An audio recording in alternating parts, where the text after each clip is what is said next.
Salam and hello, everyone. My name is Lilly Piper, and welcome to the show. So, in today's episode, that I am filming the intro from Nairobi, I'm going to take you on a little trip to one of the most beautiful places in Kenya. Lamu, Kenya is a coastal city that is absolutely stunning in natural beauty and rich in cultural history. And in September, a group of about 60 curious, creative people gathered there to think deeply about Africa's creative economy. I was one of those 60 participants, and I got to hear from incredible playwrights, musicians, writers, curators, cultural shifters. And the keynote address for that event was the one and only Tsitsi Dangarembga. Tsitsi is one of the most important voices in African literature of the 21st century. Her works span over 3 decades. She has authored several novels, and she has written and produced over 24 films. She's also a screenwriter. She is a creative leader. And when we were gathered in Lamu at the Little Gig Festival, Tsitsi opened up our 3 days of creative celebration with very wise and sober words of how we can engage more deeply in Africa's boundless imagination. I want to share with you a little bit about Tsitsi's remarkable contributions. Tsitsi is the author of a trilogy of books that have captured our imagination in the continent and beyond. Our first book, Nervous Conditions, or the first part of this trilogy, came out in 1998 and was the first book to be published in English by a Black woman from Zimbabwe. Just think about that. 1988 is not that long ago. I was 12. And Tsitsi broke the glass ceiling in Africa with her incredible work. Her protagonist in that book, Tambudzai, continued on a path for 2 more novels. She continued her work in the book of Not, which came out a few years later. And then the final chapter of the trilogy, the final book, This Mournable Body, came out in 2018. A few years later, it was shortlisted for the Booker Prize, one of 6 novels worldwide in English that were shortlisted for that honor. Tsitsi is a voice that we need, that we trust, that inspires and challenges us. And in fact, I want to read to you the inscription that she wrote in the book when I asked her to sign it, and what a challenge she left me. She said, Lilly, may your breathing in and out be as long as your art remains. Woo! Tsitsi, you left our hearts and our minds on fire. And listeners, I know you're going to love hearing this episode. It was recorded live in Lamu, so that's why you're getting a bit of my home studio behind you. We weren't able to use the video from that episode or from that interview because of the tremendous wind on that day, but the audio is really beautiful. And if you're watching this on YouTube, you're going to get to see some still images from that incredible conversation. But either way, let me just stop talking and get right to this profound conversation with one of Africa's most important voices, the one, the only Zimbabwean writer, thinker, filmmaker, novelist, and award-winning author, Tsitsi Dangarembga. If the world continues on its present trajectory, we are not going to have a very pleasant future.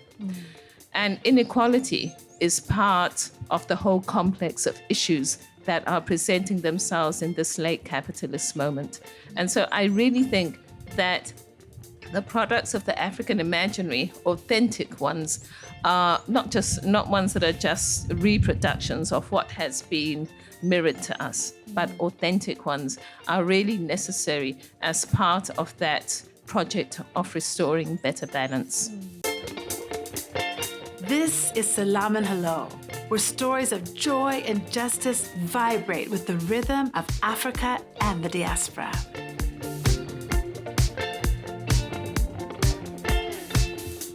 Worried anxious group of people trying to move along. Maybe one day we'll get onto something. Until then we say, hold on. I know it's hard, but baby, you just got to. And now for one of the great highlights on the program. Well, Fadili was pretty great too. There are many highlights, but really, this is one of the greatest. A huge welcome to Tsitsi Dangarembga.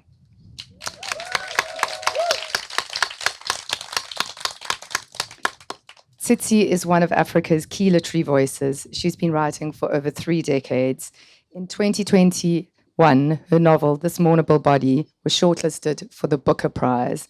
For those of you who know, there only are 3 or 4 books that get shortlisted for the Booker Prize. I think it's 4 or 6. 6, still amazing in the world, right? And that award is something that she's described as absolutely immense and life-changing. The next year, she was named by Time magazine as one of the 20 most influential women in the world. That year, she had been arrested for participating in a demonstration in Harare against corruption in the ZANU-PF. She was accused of inciting public violence for walking with a placard which read, "We want better, reform our institutions."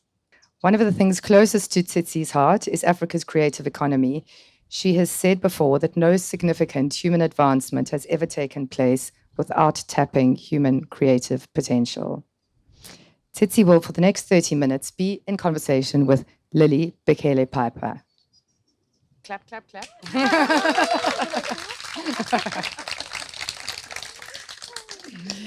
Lilly is one of the many people here whose little gig interview quickly became something deep and rewarding, hopefully for both of us. Lilly is an Ethiopian, American, Kenyan with an education degree from Harvard and a very good podcast called Salam and Hello, which shares stories of joy and justice from Africa and the diaspora. She's a speaker, a guest on radio, TV, and digital platforms, and a facilitator in the creative and developmental sectors. Thank you both for joining us. This wonderful tropical stage is yours.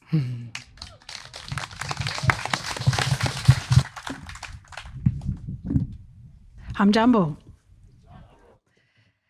Tsitsi, karibu tena.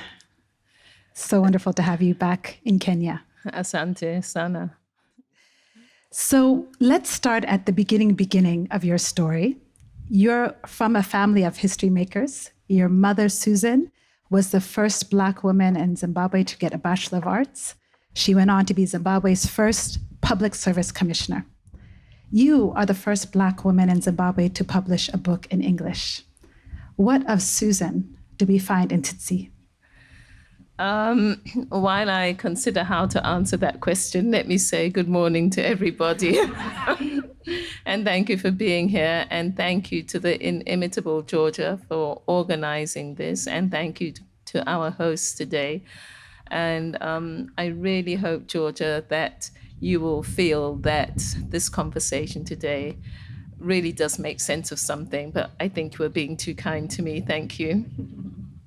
Yes, my mother was an incredible person. She passed away in 2017. She used to say to me, "Tsitsi, I have made my way in life using my brain." So this led me to think that there is something that I have as a woman that I can use to make my way in life. And it also led me to think that I am able to make my way in life and that I am allowed to make my way in life. Of course, I came up against many other people who wanted to inform me otherwise, that actually you're not allowed to make your way in life and you're not allowed to use your brain to make your way in life. But that is something that I definitely learned from my mother. My mother was a remarkable woman. She actually changed the whole of the so-called Bantu education system in southern Rhodesia. Because at the time when she was doing her O-levels, the truth that was widely held was that Black people were not able to learn the same academic subjects as white people were in Rhodesia. And then my mother went to one of the few schools where Black people were allowed to write these O-levels, and she got the best results in the country. Wow. So that changed the whole colonial thinking on that. Sounds like there's much of Susan and Tsitsi. Maybe she's the S in that name of yours. Two of them. Two of them. 2 S's, double her and one of you. So let's talk about some of that life-changing work that set you on the path to be the exemplary and unforgettable novelist and writer, film director, screenwriter that you are. You have a trilogy of novels that are here before us: Nervous Condition from 1988, The Book of Not, 2006, and This Mournable Body, 2018. I hope many of you have read her incredible work. Those books take us through 30 years of Zimbabwe's story. When we start and we meet our protagonist, Tambudzai, she is a young child. By the time we get to this Mournable Body, she is in the vocational sector trying to find her path. Is Tambudzai a metaphor for Zimbabwe? And if she is, what do you want us to learn from her story? And what should we learn about ourselves? Yeah, well, I didn't really construct Tambudzai as a metaphor for Zimbabwe. I constructed her as a young Zimbabwean girl. And I wrote Nervous Conditions in the early 1980s, and this was just after Zimbabwe's independence. I wanted to write a story that inspired young Black Zimbabwean girls to think in the way that I thought, as my mother had taught me, that yes, I can build a life for myself. I can construct something worthwhile for myself. And this really was my aim. So I wasn't looking at the country as such. But when I finished Nervous Conditions, I realized that the story had not ended. And I had to think about how to end this story, which wasn't easy because Nervous Conditions ends on the eve of the Zimbabwe Liberation Struggle. And that was still a contentious thing to write about in the 1980s and 1990s. So I had to find a way into that, which became the Book of Not. And so by engaging with the liberation struggle, which really was so formative for Zimbabweans, nobody who lived through that liberation struggle emerged from it unscathed in some way. And I refer to this in this Mournable Body, which is set after the liberation struggle, but people keep on referring back to it and how it wrecked everybody's nerves. And I think that just basically explains Zimbabwe today. We're a bunch of nervous wrecks. We haven't really come together again after the trauma of that struggle. So because of the nature of the society that Tambudzai lived in, where she could not help but be scathed by the events that were going on at societal level, her story does intersect with that of the country. We're going to talk a bit more about how that trauma shows up in our current societies and some of your work to address that through some of your other enterprises in a moment. But just to continue on with your work, you talk about how this Mournable Body, which is such a beautiful story about the dignity and the worth of every single person. At least that's what I took from it. And that book was shortlisted for the Booker, as Georgia said. How did that recognition of your work change your life or impact your work? How is it currently? Well, Lilly, I'm really glad that that's what you took away from this Mournable Body, because that's what I had hoped that people would take away from it. And in fact, I pointed people to it and said, please take this away from it in the acknowledgements, which are at the end of the book. Because the title, This Mournable Body, is from Teju Cole's 2015 essay, Unmournable Bodies, or something of that nature. And he wrote that on the eve of the massacre of the students here in Kenya. And he compared the international reaction to that massacre to what had happened with the Charlie Hebdo massacre. And everybody knows about the huge outpouring of grief that followed the Charlie Hebdo massacre, whereas I think there was very little international outpouring of grief at the massacre of the students here in Kenya. I think it was in northern Kenya. In Garissa. In Garissa, that's correct. I remember being somewhere amongst some students and being told that I think students in Slovenia or somewhere like that had staged a die-in. But that was the only international commemoration that I heard of. And so his essay was about which bodies do we deem worthy of being mourned, and which bodies do we think do not need to be mourned. And so exactly, I paint a picture of a woman who is a tragic character. She is not sympathetic. She is not likable. She is broken. But behind all that, I am saying that this person is still a person who has been formed by the circumstances around them. Not that she is not complicit in that. Yes, of course she is, because she has some agency of her own. But there are two sets of forces acting here. You have the individual agency and you have the societal pressures. So what happens? Often when the societal pressures are so great that a person feels one cannot push back and retain any kind of dignity without entering into undignified behaviors, then one gets that kind of person that I constructed, who is Tambudzai as she enters middle age. But I wanted to say that this is still a body that contains a soul, a human soul, that deserves to be treated with the dignity that we would treat any other body, and mourn for them when they behave like that, rather than perhaps look down on them and think, well, what do you expect of people like that? So I'm really happy that you say that. And now please will you remind me about the second part of your question. So the second part of the question is, rightfully so, this book was lauded by the Booker Prize, which of course selects the best English novel written in English that year. It's an extraordinary acknowledgement of your extraordinary work and story.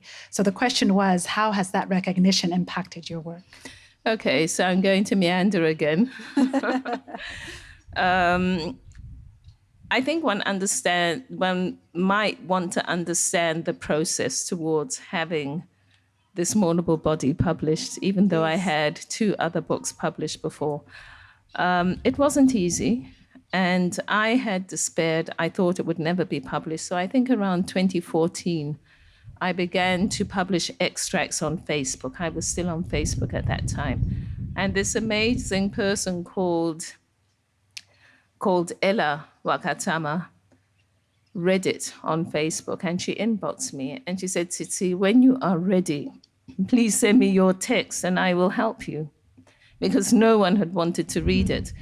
So encouraged by that, around 2015, I sent her the text, and she was busy, and it was pro bono work, so she didn't have time to read it immediately. So I thought, okay, I really appreciate the gesture, but probably nothing is going to come of this. As the name suggests, Ella is from the continent. She's Zimbabwean, but Zimbabwean American British. So then about a year later, she got back to me and said, well, Tsitsi, I've read your novel and I like it, but we have to do one more edit before we send it out. So I said, okay, let's do that. So she did that pro bono for me, and that took a while. And then when it was ready, she said, I think we're there and I can find a publisher for you. So without Ella, who was this international person, Zimbabwean American British, I probably would not have published this Mournable Body, because she understood what I wanted to say as a Zimbabwean person talking about a Zimbabwean character, and how this had a universal message, if you like, or appeal in it. And she was able to help me to get there. Now, most people have editors all the time, but they are working within their culture, within their context. So I needed somebody who could translate not so much the language, because I wrote in English, but the psychological world that I was bringing. And that's what Ella did for me. So this is why the Booker Prize meant so much for me. With the story of Tambudzai as a young girl, I mean, she's cute. Everybody loves children, especially spunky children who really want to go out and change the world. So I think that was understandable, although there's a similar story. The person at the Women's Press who picked up Nervous Conditions was a South African in exile, the late Ros de Lannerol. So again, something similar there. But I really feel that without Ella having been there to bring this book to the world, it would never have been appreciated. So it was a very special moment for me, because I had someone to help me have my voice appreciated. And it was the conclusion of the trilogy. And I think people then began to appreciate the amount of work I had put into documenting this fictional character's life. And they say nothing succeeds like success, right? So things opened up after that. Thank you for that. It helps us to, I think, appreciate the labor of love that you have invested in your work over these many years, and hints to what you have also put a lot of your life and effort into, which is talking about Africa's creative economy and how critical that will be and is for not only our development, but our futures.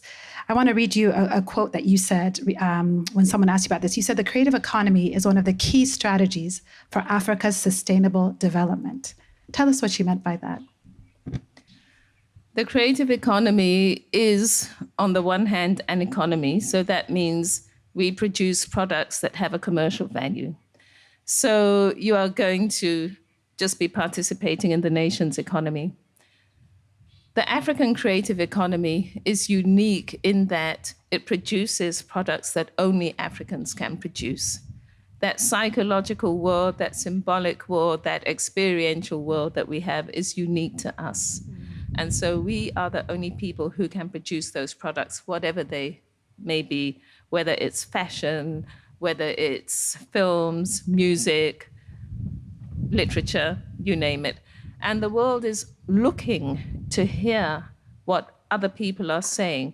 I don't think that people consciously feel that I want to hear something from another part of the world, but there is this yearning that we have for knowing the other. And the ways in which Africa has been known as the other have not been ways in which Africa has told its own story up until now. So we have a whole universe of experience and being that we can mold into these products that people then understand, oh, this is another Africa to the one that we have been told exists. And I think this is what Nervous Conditions did. And for me, it's always something I smile about. I think about this girl who's from a rural village, a very poor one of the poorest in the village. And then she can't go to school because her brother has to go to school, so she's female on top of it. And yet she stands there and says, yes, I'm somebody, and I want you to know my story. So I feel if that kind of character can do it, we all have stories like that to tell about Africa, and the world actually wants to hear them because we participate as beings at a global level, which is why stories from Hollywood just flood the world, because everybody wants to know about what the other is doing and living. You have good stories from India. Again, I mean, on this continent, we've watched so much Bollywood, haven't we? A lot of us have watched a lot of Bollywood. So we need to participate in that. It's a conversation and it has a commercial value. And so I think that is why it is key for Africa to really make its presence felt in the creative economy. I want to continue to talk about that a little bit. I recognize that we're in the presence of many people who are part of that creative economy here on the continent, who are doing such extraordinary work to lift us, to entertain, to engage with our stories and our communities. CNN reported recently that the global creative economy is worth about $2 trillion. And of that price point, North America, Asia, the Pacific account for 93% of that revenue stream, with the remaining 3% or so coming from Africa and the Middle East, which is an astoundingly sad statistic. The flip side of that is that we see movements, Afrobeats, the continuing growth of Nollywood, that indicate that we are our own producers and also our own consumers at times. That article said that content out of the continent is the new crude oil. That term made me feel some kind of way. So I just want to put it to you, Tsitsi, to help me make sense of that. How do you see us as Africans retaining our identity and at the same time wanting to participate in this global marketplace and stay true to who we are, to own and drive our own narratives? How can we manage that and not, in my mind, become the new crude oil? Yes, I think there is a perspective out in the world that would look at anything from Africa as the new crude whatever. You know, it's the new lithium ore that is going to be taken out. What was it out of Wakanda? Vibranium? It's like we're the vibranium. Exactly. You know, that needs to be taken away to be refined because they can't do it themselves on the continent. Let's not go into the reasons why it is not done on the continent. They're legion. We haven't got time to go into them now. So I think that if we are not careful, we will see that this is what happens, that our creative imaginary becomes the raw material for somebody else's industry. We see a lot of practitioners have, in fact, left the continent and they are practicing offshore. My own work is not owned by Zimbabwean publishing houses. It's owned by British and American publishing houses and German publishing houses. And so we have to find a way to make sure that we bring the production onto the continent. And that is very difficult for a number of reasons. First of all, we are not socialized in that way. African imaginary and the products were discouraged from the time of the engagement of Africa with the West about half a millennium ago. We know the stories about how people who were enslaved were broken up into groupings where they were unfamiliar with each other so that they could not talk to each other, so that they could not pass on the stories, so that they could not retain their language. And so they had to learn the language of the enslavers in order to communicate amongst themselves. So just think about that for a moment. You have a group of people who are committed to your enslavement, and that means that there would be a language developed that would enable them to carry out this project. And that is the language you are now learning yourself with which to talk to the people in your own community. So when we see the problems that really come from this lack of identity that you mentioned, or the lack of a viable identity, let me put it like that, the lack of an identity that you can stand up and be proud of. There is a reason for this. It didn't just happen. Africans were not always abject human beings. Africans were made into abject human beings by a project that needed their labor 500,000 years ago. And so what has been needed has changed. After the labor which had to be exported, it was the land that was necessary.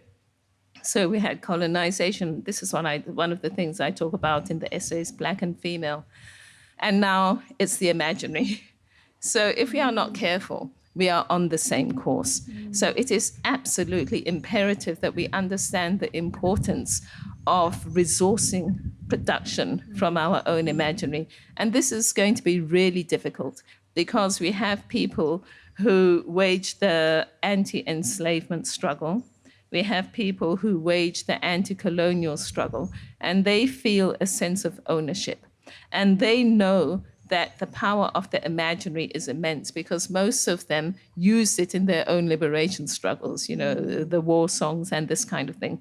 So we, in fact, are up against ourselves also in this case.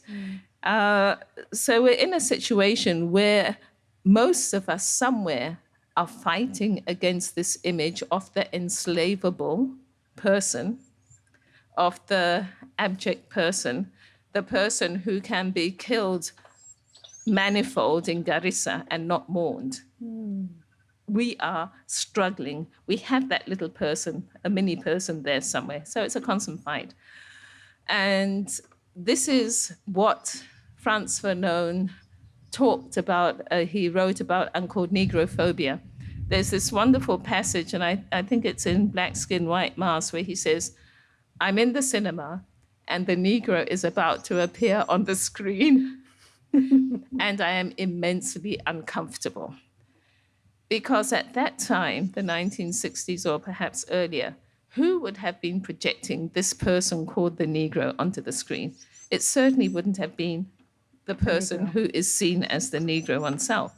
And then this person who is called the Negro is seeing this projection and will think, okay, that's the way I have to project myself. And then there's the reciprocal reaction where you think, okay, so that's partly who I am. This is who we have to fight against. And we can only do that on our own terms.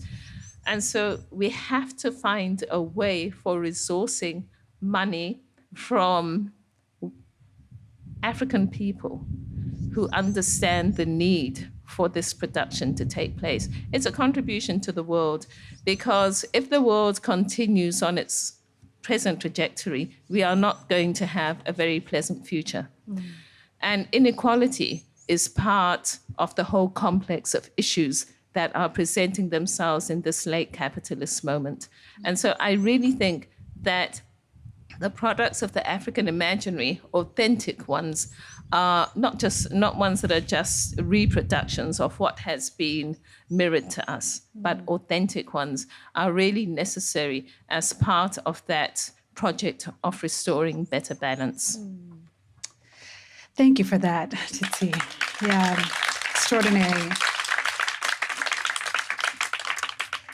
And I want to appreciate that you have pushed against those forces to embrace, protect, and promote the African imagery through your extensive films that you have written, produced, your playwriting. Your library is immense. Many of us may know her from her books, but her films are, in the dozens. And I'm curious, when you're thinking about that African imaginary and being authentic, what does film and film writing, screenwriting provide you that prose does not? First of all, film is so much more accessible. That's one reason why I decided that I would do both. I think that prose has its own advantages in terms of the detail and the extent to which one can construct worlds. One is limited in film because you go to 120 minutes, you're pushing it already. People start to get restless. But it does construct in a world in a more immediate manner and without the mediation of the written word. There is a film language, but it's a visual language, so it's more accessible to people. So that was something that was really important to me. And it is important to me to counteract some of the narratives that we see out there. When Black Panther came out, I said, I'm not going to watch that because I will be upset for months. And so my children said, no, Mum, come and watch it. But the whole family's going to this. So I had to go and had to watch my sons dress up or whatever they did. Yeah, and so I went and I thought, my goodness, I don't know whether to be happy about this or not. It was not overtly offensive. But if you are going to be like me and start actually analyzing what you see, you actually realize what is going on. And so this is what I want to push back against. Now, there is a reason why it is so difficult for authentic African and African-descended voices to make their films. I mean, even Spike Lee complained about this all throughout his career. And it is because people know the power of film.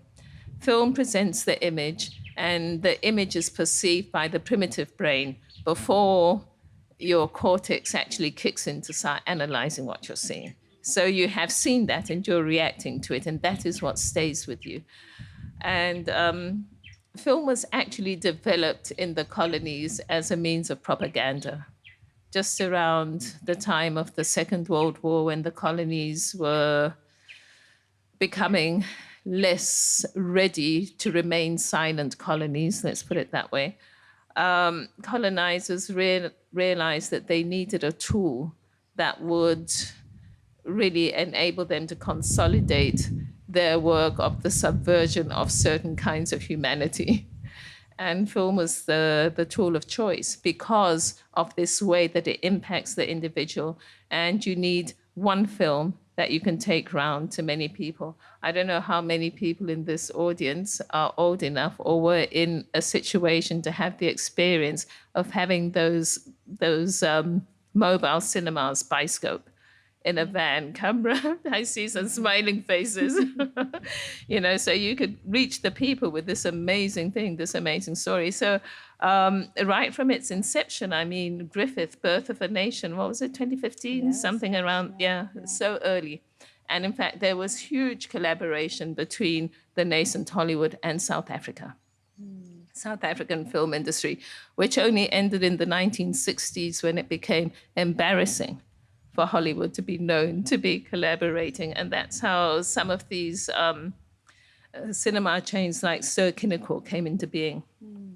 And you will find that they still have very strong ties to Hollywood, which is why we have that kind of content and the advertising is limited, et cetera, et cetera. So film, because it is a medium that was discovered 1896, 1897 in Europe, it coincided with the heyday of colonization, so it was subverted, and then all through the world wars, etc. And when the colonies needed to be subdued, it was used. So it's a mammoth task to work against it. But I feel that unless we take that on, we are not going to achieve our aim. And I would like to distinguish between film and television. Both are moving images, narratives, but television does not have that same impact because it is not made with that intention of representing reality. which is actually the intention of film. So there are different ways in which it is crafted to achieve those different ends. I feel like every time she speaks, I want to applaud, but we don't have time. So we'll try and keep moving. Thank you for that, Tsitsi. You have not been satisfied, though, to just write or just create films. You also are the founder of the Institute for Creative Arts for Progress in Africa, Trust. Why was that organization necessary? And what is its contribution to this creative economy that you are so beholden to? Yes, well, I created the Institute of Creative Arts for Progress in Africa, Trust, because I realized that we did not have the skills for the kind of production at the level that we need to produce at in Zimbabwe if we are going to have the impact that we want. There is one sector in Zimbabwe which I think most people here probably have heard of, and that is stone sculpture. Now, the way stone sculpture developed was that some philanthropic British people who lived in southern Rhodesia, as it was at the time, realized that there was a talent for stone sculpture, and they nurtured it.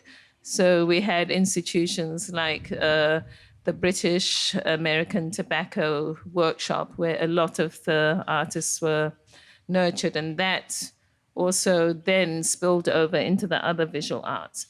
But it ended there. It didn't really extend to the other arts, and definitely not to the narrative arts. The narrative arts were formed by the literature bureaus, which had a similar function to the film units. It was to produce the kind of material that would really just put people's minds and critical capacities to sleep. So in Zimbabwe, we had a lot of tales about moving to the city and how terrible that was. We had tales about witchcraft, so that we were always afraid of being bewitched by each other. We had tales about priests who went on to impregnate women, so again, our morals were at question. You are this kind of person who behaves like this. So that was the kind of narrative that the Literature Bureau fostered at the time. And so we have never really had a movement to foster narrative. After independence, there was a time when there was a real surge of Zimbabwean literature.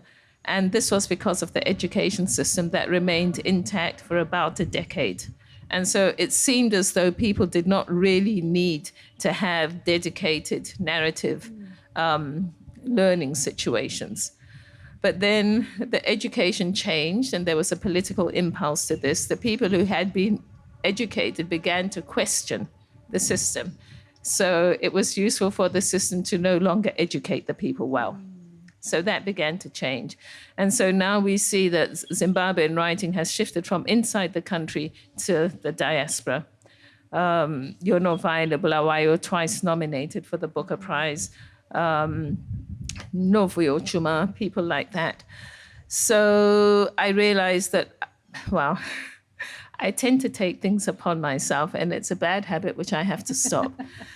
But I thought then, I've got the skills, so I will start this institute that can help people to learn narrative skills. So that's what I've been doing, focusing on young women.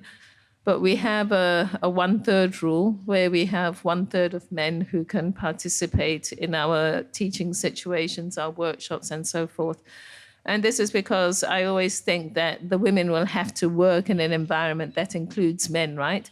After we have trained them, so they need to learn how to do that. We have had some successes. One of our successes is an anthology of short stories that's published in Zimbabwe, will be published in Germany. One of the women who went through our institution is now the head of graduate studies in graphic design at Yale University. So we've had, it's also a confidence boosting thing, where young women come and we say, we will listen to your story. We think it's important. We'll help you to articulate it as well as you can. So some people don't even need that help for the actual craft, but they need the confidence. They need the space to find out what they want to do and to be validated in that desire. So that's what we do. The next thing up is a workshop in Lagos during AFRIF, which is the biggest English Anglophone festival on the continent, film festival. And it's something I've been working to slowly so that I can begin to have ties with the Nigerian film industry. Another habit you have is being an advocate for your people and to speak up against the powers that be. And as Georgia mentioned, you were arrested in 2020 for allegedly inciting violence by that very dynamic placard she was walking around with. You should Google it and see how peaceful indeed it was, your effort, and yet so precise. Earlier this year, the case was overturned. So thankfully, we have Tsitsi with us today because of that ruling. But I would love to know, as it's your love for Zimbabwe and the continent is deep. You have labored for this place, for this land. What does it feel like to come to a moment where the very place you have labored for now seeks to silence you? Okay, Lilly, I really appreciate that question. Thank you. There are several aspects to it. One of them is that there is the state. And then we can think about what the Zimbabwean state actually is. Is it in fact the state that administers to a nation? In fact, no, it's not. It is a former liberation army with a political wing that became or got into the position of government. Thank you for that. I really appreciate, because I could have said a former liberation party with an army. But actually it is a former liberation army with a political wing. And so once one understands that, everything falls into place. And somewhere along the line, I did understand that. And I realized that one cannot conflate that with the nation in any way. And so it became one of my missions was to engage with nation, which is the citizens, the people who are born into this community of people. And so citizen agency is really one of the things that I seek to engender with my narrative. I want to write narrative that enables Zimbabweans to think about themselves, who they are, why they are that, whether they are satisfied with what they have, which for me is one of the roles of Tambudzai in this Mournable Body. She is not satisfied.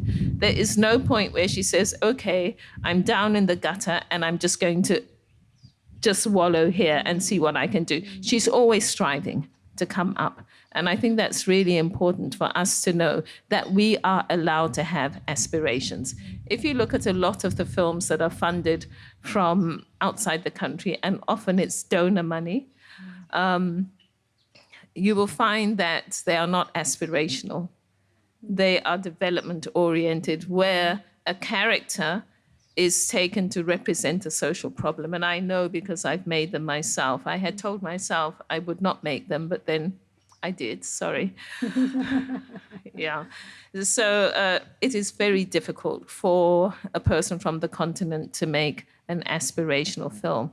And I think this is one reason why Nollywood is so popular, because the people there want things. We may not agree with what they want. They may want a Mercedes, or they may want to steal their son's manhood to share with the other witches in their coven. There's always a witch, always a good, solid witch. But they are about people who are melanated like ourselves wanting things. And I think that's really important, that we know that we are allowed to want things. And in this case, you wanted more for your people. Yes. I love this front row. I love the back row too, but the front row is giving us this energy. Tsitsi, let's keep talking about that, because your actions, your advocacy, this wanting more has also been recognized. And I think something that's really worth knowing about Tsitsi is her generosity of spirit in the practical ways. So you were awarded in 2021 the Pen Painter Prize, but she wasn't satisfied to just win it. She shared it with another writer and activist, the Ugandan writer Kakwenza Rukirabashia Isha. But he, at the time, was being persecuted for his writing, had been captured and was being tortured. And because you shared the prize with him, it brought international attention to his work. And he said himself, it probably saved his life. That, to me, is extraordinary. Yeah. Sorry, I'm going to have to disappoint you on this one. The structure of that prize is that they then give you 3 people that you can award the Writer of Courage Award to. So they gave me 3 people, and one of them was, yes. This Ugandan writer, Rukrabashaija. Yeah, and I think the other 2 people were women from the East. And their stories were also really compelling. And it was a difficult decision for me, especially because of my stance on feminism. But I do believe that as a melanated feminist, I have a duty of care towards people who are close to me as well. And I also understand the similarities between the government in Zimbabwe and the government in Uganda and the brutalities. And so I really did feel that possibly this award would be more useful in Rukrabashaija's case and maybe lead to more immediate benefits for him. And I'd heard about his story, and it was horrific. He talks about being arrested and being crucified on the stairs overnight, and feeling like in the morning that he was about to take his last breaths.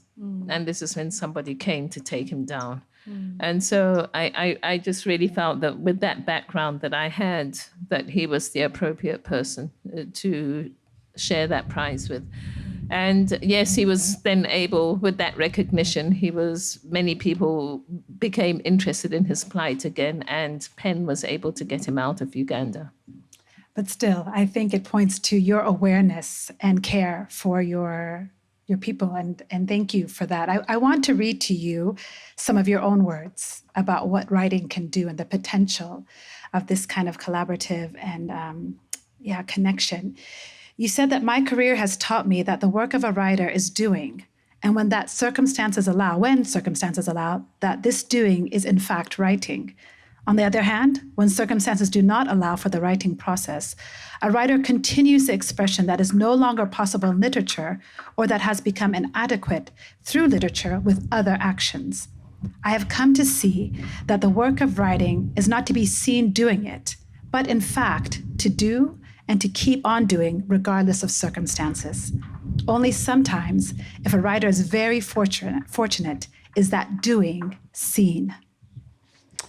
So Tsitsi, as we kind of come to some of our last few questions in our time together, how important is it for you for your writing to be seen, and by whom do you want it most understood? Very definitely for me. I don't write for myself. I always say I am the first audience, but I am not the only audience.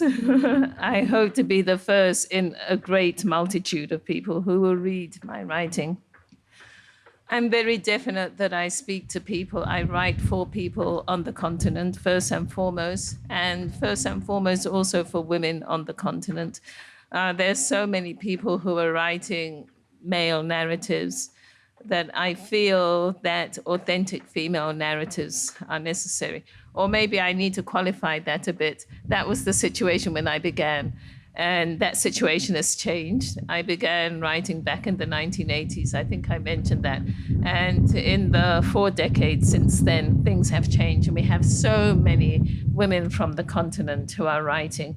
But I can remember meeting maybe 2 or 3 African women writers who were senior to me. Amaata Aidu, the late, Michere Mugo, the late also, and Flora Nwapa, the late, from Nigeria. So those were like 3 of the women that I could actually sit down and talk to. And then there was Ngobo. I forget her first name, from South Africa. Wrote 2 novels about the South African Liberation Struggle. More recently, I have met other women, older and younger, and so that's been wonderful. But when I began, really, there were so few of us. And so it was important for me to make sure that there were more narratives like these women had written that had spoken to me as a young woman, needing those kinds of narratives. Thank you for all that you are, Tsitsi. This has been such a joy and an honor and a privilege to talk to you. I know it's hard, but baby, you just got to hold on.